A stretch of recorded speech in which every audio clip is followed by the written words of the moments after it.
Welcome back to the Aftermatch with Kirst Beav and a very special guest today. Liam Messam joins us because we didn't want anything to stop you from listening to or watching this great podcast after that All Blacks performance. So we're coming live from the Cordoba Airport with these two. I'm surprised their shoulders can fit in frame, but how are you two going? Well, I'm surprised we're still together. It's been a long 4 days with each other, I tell you that. This has really tested our friendship this trip. Stephen has under-delivered big time. What have you learnt about each other that you didn't already know? People won't even pay for roaming, which is $9 a day, so this might cut out people. It might be a bit glitchy because of the free Wi-Fi from the airport's pretty crappy. Okay. Can we just go do it ourselves? Can we kick them out? Before we get into the intricacies of your relationship and the All Blacks performance, I noted that you two thought you'd wind back the clock and do a wee All Blacks training session. Day of the game, was it? Look, we'd eaten about 10 kilo of barbecue the night before and maybe a couple of Beks, which is, of course, a red wine, Kirst, if you're not as cultured as us. We felt we needed to sweat something out. So we took a bit of time out of our coaching clinic and, did a bit of MAS running, which for people at home is high speed. Well, it's supposed to be high speed running. It's very humbling. Let's just put it that way. Okay, tell us, you're in Cordoba in Argentina, a fair way away from Buenos Aires. First time for both of you. What was it like there? I quite enjoyed it here. It's very slow-paced. It's a bit of a, what would you call it, Beav? Like a... Well, it got referenced to be the Hamilton of Argentina. Yeah, it did, actually. Maybe that's why we liked it. We loved it. Felt like home. But the locals call it a small city, Kirst, and they say, yeah, it's about the size of Auckland. But I guess the great thing about Cordoba, compared to, say, Buenos Aires, is it's not a rat race. It's very clean. It's very safe. The big thing that struck us yesterday, and it's, I guess, everywhere, I don't want to say everywhere outside of New Zealand. I don't want to kick our own country, but the way they do match day, we got there 2.5 hours before kickoff. It reminded you of being in South Africa. People were in their cars and on the sides of the road with their own barbecues, with their own setups. And then we were lucky enough to be a part of both the public and a ticketed event for just outside the ground. And honestly, Kirst, like for 3 hours, 4 hours beforehand, there was bands, there was food trucks, there was just all this, just very much in a paddock or two just outside the stadium. It was awesome. Few ice creams, I must say. The ice creams are pretty good here. But it's a hell of an experience. Something would be awesome if we had that in New Zealand. It just took me back to the time I was playing in France. So, would it work in New Zealand? Like, do you think Kiwis would turn up to like experience what you guys just experienced? I think we would. I mean, it's easy to say, we're not doing enough as a game for the match day experience. But obviously, over here in South Africa and even Australia, I think the governments and that are attached, like you can't get things across the line if you can't have drinking or licenses, down the road or things like that, which they have literally street parties as you're going into this stadium yesterday.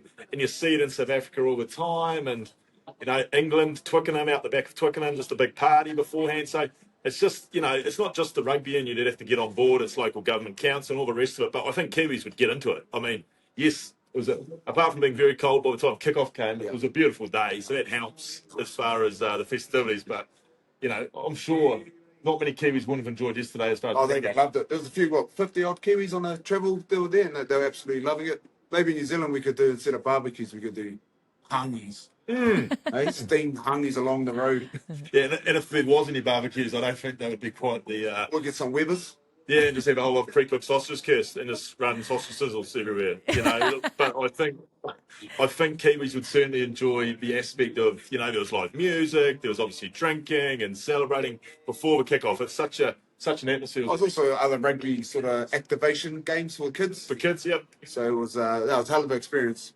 Nice. Okay, well, if we talk about the game then, dominant performance in the end from the All Blacks, if you look at the scoreline, and they dominated pretty early on. We do Beav's notes from the game, but Mess, what did you see? Apart from almost getting into a fight with the local canteen guy because he was disrespecting our anthem, the atmosphere, but what I saw from the boys was a very physical, big Argentinian team, and what I loved about our boys is that they just bit down on the mouth guard and just got stuck into them and took away the heart of the Pumas, which is obviously their set piece, like our scrum dominated. I thought we dominated in the collision, the breakdown. Like Artie was a beast for us, and he's such a motivational player for the boys and inspiration. So they just got a roll on that with that. And to be fair, the RG's done really well to come back in that second half. The crowd finally woke up and got in behind them. And we thought it was going to be a bit closer at the end, but RG rolled the dice about competing in the line-out and got stung a couple of times for a quick couple of early tries for the Sibosoni. So, but I thought overall, physically, that's one thing I was really pleased about, the way the boys fronted physically. So Kirst, obviously I was lucky enough to be next to his mind, which I guess as a player, I never really asked him for much advice on the field. I told him what to do. As far as tactically goes, but one thing that we talked about there, at getting close, and then the All Blacks kicking away, which last year, remember, they probably lost a couple of games where it got really close in that last 10 minutes when it got a bit of pressure, but we were able to kick away. And I'll get Mess to explain a little bit more, but there's a couple of times where probably old school people like myself, probably people in front who are on the TV going, why are we not taking points here? Why are we not taking points here? When the margin was only 7. But, Mess, do you want to go into a bit of detail about... What Argentina were doing, which is fair play to them, they were actually rolling the dice or having a gamble and competing 5 metres out, which is a very, very dangerous thing to do if you do not win the ball, because you've got a pot up in the air, and obviously the All Black boys are set with 8 willing to drive, so it's usually 8 versus 5 or 4. You do the math, Beav? Yeah, I've got it. You carry on talking. I'll do the math. So the RGs competed every time in the 22, so I'm not sure who calls the lineouts, but Scooter or whatnot, but they've done a fantastic job and really punishing the RGs for going up and rolling the dice, and that really sort of let us get away with the win at the end. Comfortable one. What about the first half, Beav? What did you see from the All Blacks in the first half? Because they went into halftime 21 points ahead. Yeah, a couple of things for me, I guess, on both sides of the ball. Again, something we've seen all year, but we've been excited about, was they were trying to play with speed and tempo, which, Mess talked about the size of these guys. He mentioned as soon as they ran out at the kickoff, saying just how big they physically looked, the Argentinians. And then we played at a tempo where as soon as we got them behind, we did a lot of damage down the edges. A lot of it I thought was down to the fact that Geordie Barrett was throwing these wonderful cutout balls to either Rico or Sevu, who were making big dents. And then when you get dents of that sort of magnitude, teams are going backwards to the next ruck. And when you're going backwards to the next ruck, we've talked about it before, you can't set your line. And we were able to get on the front foot with the momentum and the speed of ruck. So I thought that was really crucial, how they got started in that first half. And the other thing, which was really noticeable, and for someone who, like myself, it's more his domain, who takes very little notice defensively or at ruck time, I thought we competed really hard on the defensive rucks. And that sort of, I guess, had Argentina with nowhere to go. When you looked at Argentina's moments in the first half, the only good moments they had were just sheer brilliance out of nothing, from getting on the end of their own up and unders and stuff like that, Kirst. So they weren't able to construct anything, because I thought, Mess, we did a great job on the defensive ruck competing. Yeah, we did. And again, like I said, I was really, as a old player watching the physical battle, that's one thing that was really awesome to see live, just the boys getting stuck in and slowing down those RG's boys. And like you said, especially in the first half, it was just those little kicks, or the kick together, they sort of created something and got in behind us. But other than that, I thought the boys really stood firm, and I think it goes down to their contact coach, who was Tamiti Allen. Yes, yeah. Who wanted a shout out, wanted me to give him a shout out. He's currently... See, the contact coach was... I thought he had some martial arts, but also martial art. Doesn't he teach some martial arts? Yeah, that's definitely working. Yeah, he's got it all. He's got it all. It's definitely, you can see it. Old times. It's coming through the boys' play, which is really pleasing to see. So he's a must keep in New Zealand. What about the two minds that we've got on the aftermatch today? You two would make a great coaching duo. If you got through this trip in Argentina, surely you could take over a team. It's always the trump card on the brooming lifts at the Chiefs. If you've got SR Donald, you're in for a good week. And the worst thing is, obviously, he's still on New Zealand time, and I've been lucky enough to be away for a month, so I'm sort of acclimatised to this time. But the bro wakes up at 3 a.m. and just walks around like it's bloody lunchtime in New Zealand, opening, slamming doors, turning lights on, and I'm just like... You'd think he'd know better. You'd think he'd know better after all those times on the road. Every week, we ask you for your Black Magic All Black of the week. We want you to send in your nominations again. Who was the player of the weekend for you wearing an All Blacks jersey? Comment away, and we've got an awesome Black Magic prize pack to give away, Beav. So... for each of you, who was your Black Magic All Black of the week? Well, mine, I always struggled to nail it down to one, but I've gone with Sevu Reece. Honourable mentions to Will Jordan and Geordie Barrett for me. I noticed that on TV, you cannot sort of appreciate the pace of Will Jordan. When he went through and set up Cortez Ratama, me and him were obviously lucky enough to be there live. It literally looked like he got shot out of a gun. He just exploded. It looked like he was on another level compared to anyone else. So that was one of the moments of the game for me. But Sevu Reece was my Black Magic All Black of the weekend. He was busy. He was everywhere. He was sharp as always, as he is. When he played well, his feet, his busyness around the park, it was huge. In that first 20 minutes, where I think the All Blacks won the Test match, really, it was Sevu Reece who was a major player. For you, Miss? For me, firstly, Black Magic. Do I get a wee little... Yeah, well, You've got to vote, and maybe you'll win a prize pack. Put my entry in, please. For me, it was Artie, just the absolute physical beast out there with and without the ball. What's his best position? Just as long as it's not number 19 or 20, we're good. I played a lot of number 19 and 20 for the All Blacks, but as long as Artie is not number 19, 20, we're safe. Okay, well, that is our Black Magic All Blacks of the week. Have your say in the comments. Tell us who stood out to you, and visit blackmagictackle.com for all your fishing needs, Beav. absolutely. Hopefully, maybe didn't get a chance to use any gear in Cordoba, but going to be back in New Zealand soon. So hopefully get the Black Magic gear a bit wet. Every week we give the All Blacks performance a rating. You go first, Beav. How did you rate this performance? Well, did I get above 6.5 in the French series? Because No, 6.5 was your max in the French. yeah, so this is a 7 for me because it was in Cordoba here in Argentina. It was without a couple of real big important frontliners, and we all went there knowing that Argentina were a genuine chance. And the fact that we got into a wonderful position, then it got into a bit of a hang on. Once the yellow card hit, once all that momentum went with the penalties. It was a legitimate test that was all on with 15 to go, and then we kicked away again. So it's a 7 out of 10 for me, Kirst. So they're on the improve. Every single test they've been on the improve for you. What about you, Mess? What do you rate them? Ooh. Yeah, I'll give them a 7.5. I thought it was it wasn't perfect. Never is going to be, but it was a good, solid performance, I thought.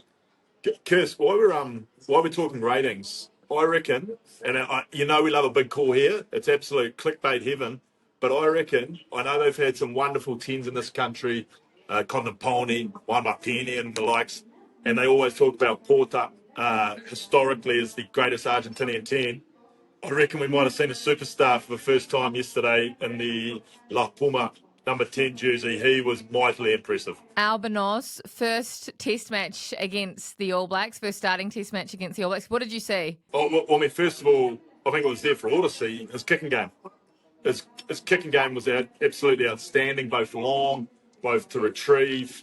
And then also, as the game wore on, clearly his confidence started to really lift up. And we saw a bit of pace from him, didn't we? He's very quick. I just liked his toughness. He was tough. Like, he was countering back and just running straight. Like, no footwork. Like, legit running straight into the boys. And I was just like, this kid's only what? Oh, he'd be 5 foot nothing.